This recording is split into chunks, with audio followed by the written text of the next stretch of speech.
Y en principio queda abierto el debate para cualquier comentario, pregunta de la audiencia, pero también entre las personas, las comunicantes.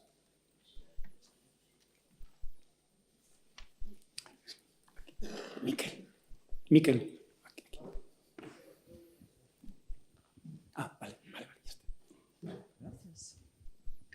Mireia, que he visto que estaba, bueno, fue... no sé si está igual abajo, hay que darle al... Miquel, igual usamos ese. No se escucha, ¿verdad? No. Sobre todo porque yo sé que oigo, pero los que están online no.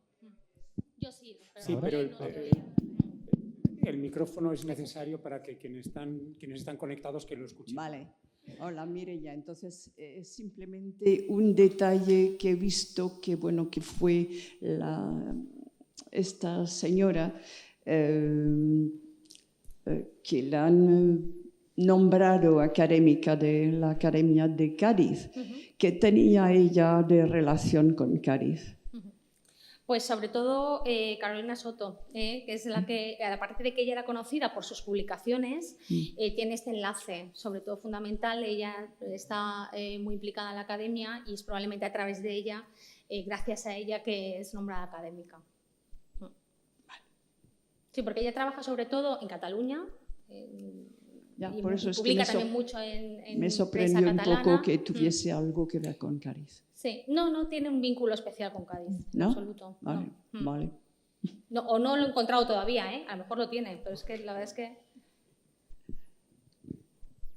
Sí, buenas tardes, buenos días, Jordi Cortadella. Para Daniela y Mireia, es sorprendente lo poco que sabíamos de esta tradición de historiadoras o intelectuales tan temprana, tanto en Colombia tanto en América como en España. Para los dos, ¿cuál es la formación de estas mujeres? ¿Dónde han estudiado? ¿Qué lecturas han tenido? Porque, en principio, la universidad está vetada a ellas en estos momentos. Gracias. Si queréis, os hago una pregunta que también es para... Bueno, felicitar a todos los ponentes, y está relacionada con lo que está diciendo Jordi. A mí me ha encantado las dos. A Soledad Costa de Samper sí la conocía, pero Daniela y en el caso de Josefa Pujol, yo creo que falta siempre que están atravesadas por la clase, que entonces ahí se une a la pregunta de Jordi.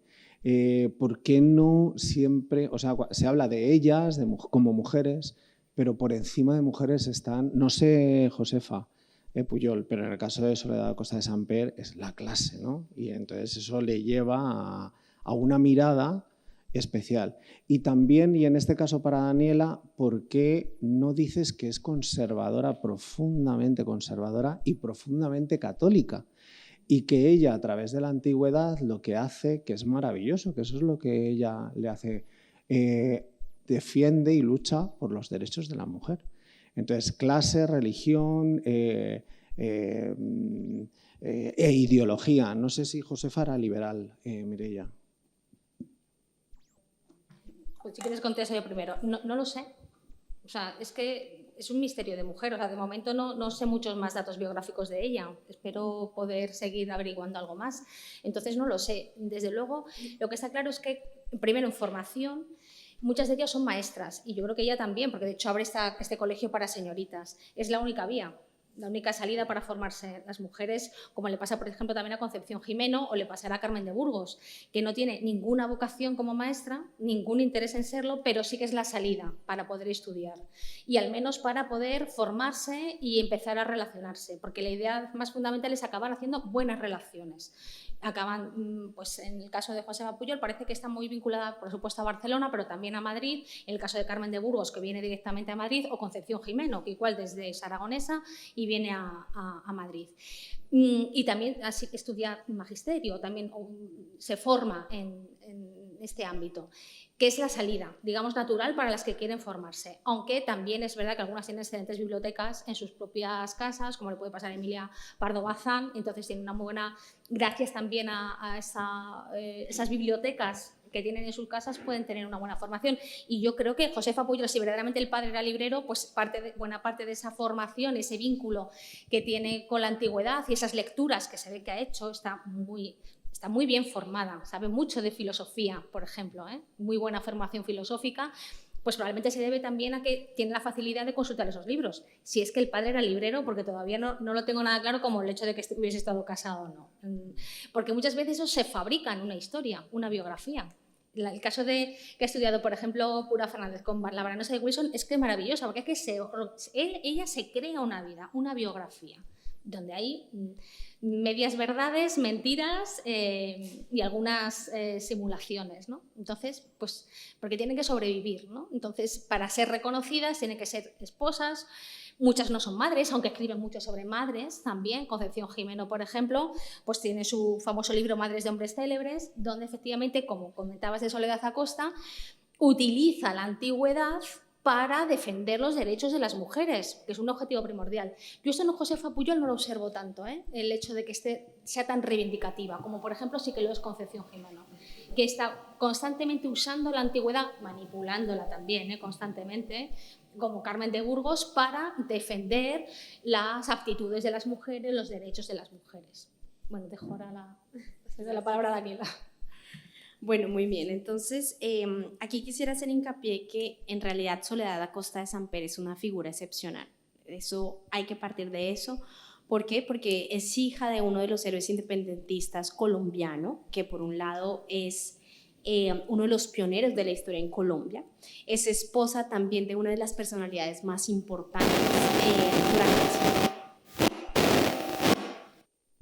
durante el siglo XIX en Colombia. Y además de eso, creo que hay otra cosa importante, y es el hecho de que su mamá parece ser que canadiense, pues nace en Nueva Escocia. Entonces tenemos una mujer que habla diferentes idiomas. ¿Por qué? Porque además de eso su papá fue embajador en París.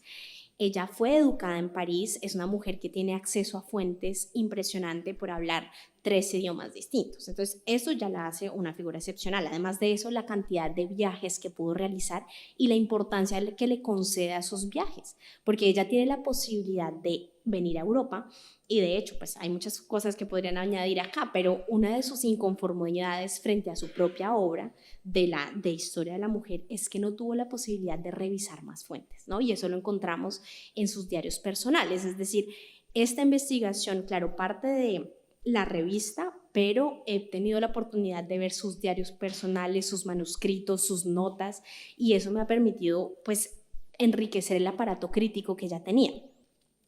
Ahora bien, nosotros tenemos que saber que en Colombia la mayor parte de las personas eran analfabetas y pues con mayor razón las mujeres. Es decir, esto está muy relacionado con la élite y con la élite bogotana. No vamos a desconocer eso. Es una figura además que pues tiene acceso a muchísimas cosas y entre esas pues una biblioteca.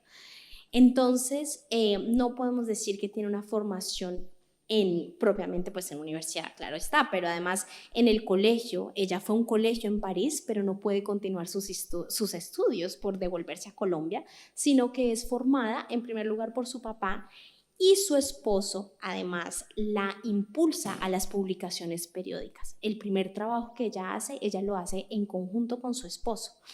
Entonces, si vemos aquí, realmente ella se apalanca de las figuras masculinas, pero se aprovecha muy bien de ellas, ¿no? Es decir, tiene la posibilidad de tener un esposo que la promueve, es el primero en hacer un prólogo en sus historias. Es decir, tenemos una figura bien particular. Pero además de eso, pues en el contexto colombiano es lo que quiero decir, no es una figura que pues no hay muchas de esas en Iberoamérica y especialmente en Colombia. Ahora bien, claro, hay que tener en cuenta que es una conservadora, además que en Colombia tenemos durante el siglo XIX una serie de guerras civiles entre conservadores y liberales que son realmente los que pues definen el destino político de Colombia. Entonces, ella toma parte porque su esposo es primero liberal y luego se hace conservador incluso por ella. Y su posición va desde la reivindicación de estas figuras que quizás no lo explote más, pero es ver que ella promueve una madre y una esposa. Ella no está saliendo, a pesar de obviamente resaltar pues, a las mujeres ilustres, todo el tiempo, y también desde su posición política, ella lo que está proponiendo es que la mujer tenga una participación pública desde el ámbito privado. Sin embargo, hay una parte esencial de su pensamiento político y es que ella propone la educación de la mujer. Es decir, ella al final de su, pues ya con una carrera muy avanzada, cuando ella viene a España, ella habla en un congreso que se piensa en la educación de la mujer y lo que está proponiendo además de eso es que la mujer, claro está, puede ser esposa, pero también debe tener acceso a la educación para que esto le permita una independencia económica. Y lo podemos ver en las memorias de los congresos aquí en España. Entonces, pues es una figura muy rica, pero que siendo conservadora de la élite bogotana y pues católica, defiende igual una posición para los derechos de la mujer. Solo una cosa, y no como más tiempo, católicas son todas, por supuesto. O sea, igual te escribe sobre Santa Teresa de Jesús, también Josefa Pujol y, por supuesto, Concepción Jimeno. Ya luego Carmen de Burgos es la que rompe, que es anticlerical y tal, pero todas las demás no. Pueden estar eso defendiendo el derecho a la educación de la mujer, pero son muy católicas, sí. O al menos la aparentan. Sí, recuerdo la oportunidad de identificarse cuando se vaya a intervenir. Gracias. Sí. No, pero ya no. antes.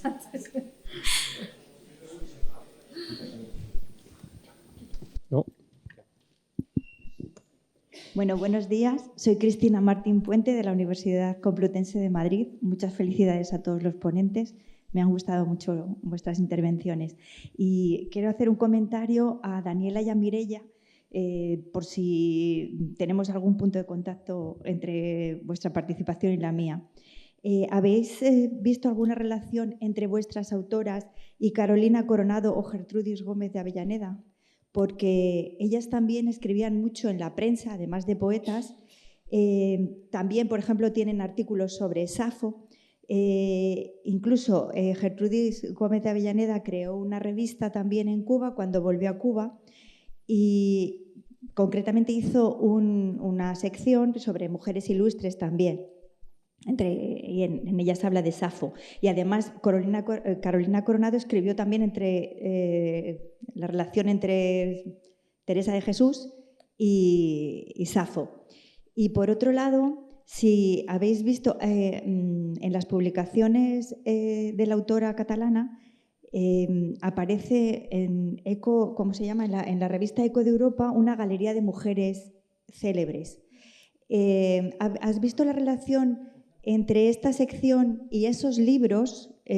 Salió a mediados del siglo XIX una publicación que se llamaba Estrellas Célebres, Galería de Mujeres Célebres, en la que, por ejemplo, participa Alejandro Dumas con una pequeña biografía de Safo, que se tradujo muy pronto al español y que luego fue el punto de partida de la Galería de Mujeres Célebres de Castelar, y que todas ellas se remontan en última instancia a la obra de Boccaccio, de Claris Mulieribus, y a Christine de Pisan con la ciudad de las damas. ¿Habéis visto la relación entre...? Porque estoy segura de que ahí entre ellas se conocían o...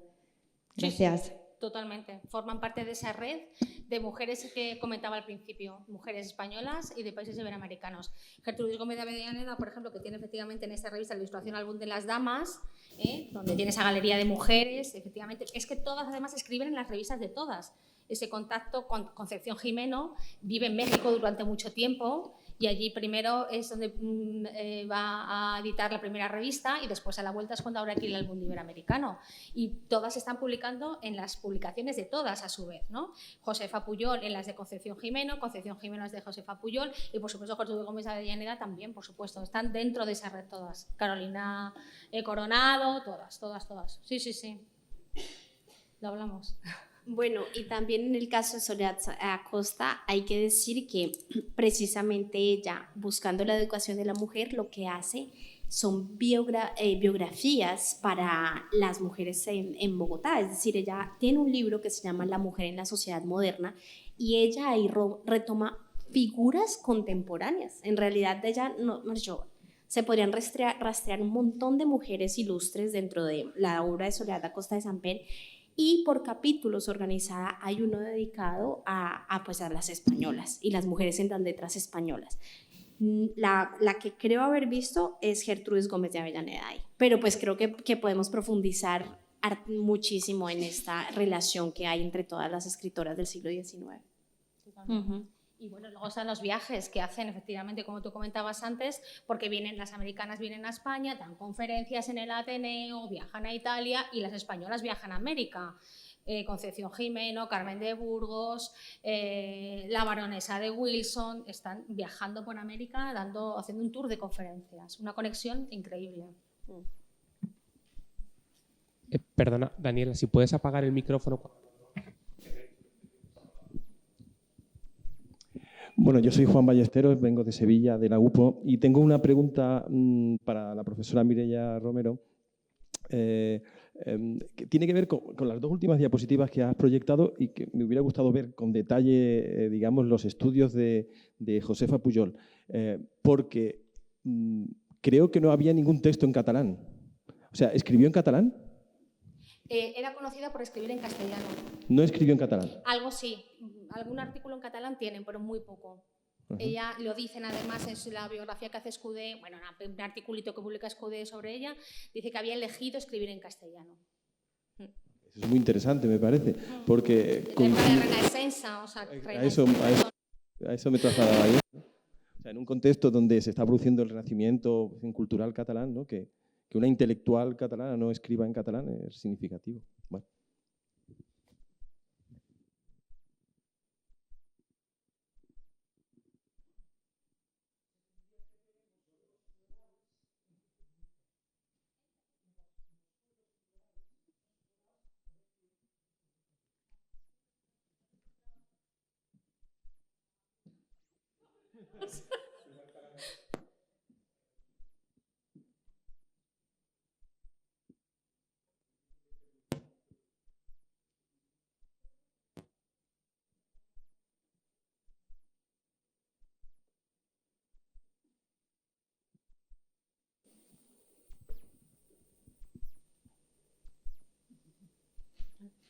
Sí, ahora sí. Vale, Jordi. Una postilla. Una postilla que no merece micrófono, pero entonces tengo curiosidad, o tenemos curiosidad por saber cómo se manifestaron los shocks florals en ese momento, sí, en la Renaixença. En el modernismo, ya era la última fase de esta Renaixença. Pues es que eso no lo he encontrado todavía, es lo que estaba comentando. De hecho, dice que ganó un accessit en uno de los Juegos Florales en Valencia, pero es que me he revisado todos los Juegos Florales de Valencia y no lo he encontrado. Claro, por Evelio del Monte podría haber sido, pero tampoco por Evelio no lo he encontrado, que es el que siempre usó, que yo sepa. Ricardo. Bueno, soy Ricardo del Molino, vengo de la Universidad Externa de Colombia y para Rosa, en la identificación con Pompeya de Garachico, ¿has encontrado si los habitantes, hay una identificación también con los romanos? O sea, no solo el yacimiento y la destrucción, sino la moralidad de los habitantes o no.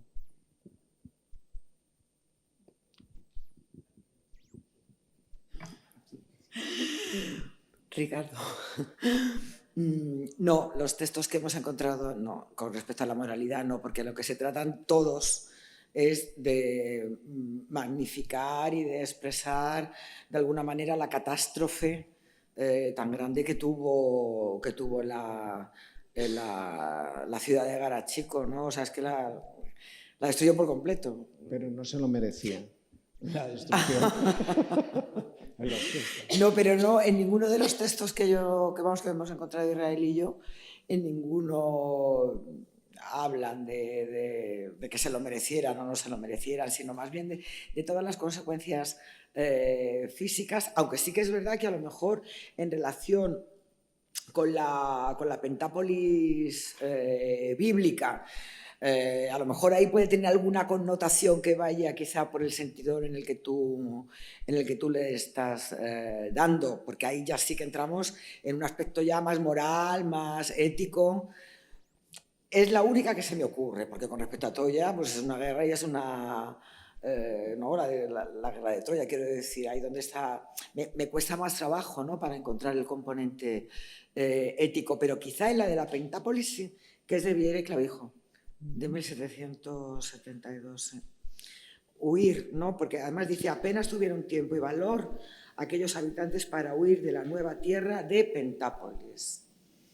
Entonces quizá es que es la única referencia, porque las demás, Vulcano, Aquiles, Herculano, Pompeya, esta, la de Vieira y Clavijo, es la única que se me ocurre, porque hubiera sido merecido, ¿no?, ese castigo. Claro, es un castigo, no esa erupción.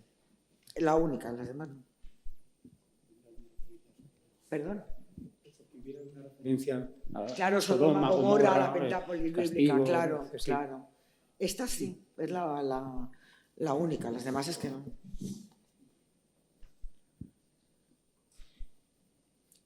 ¿Más preguntas? Sí.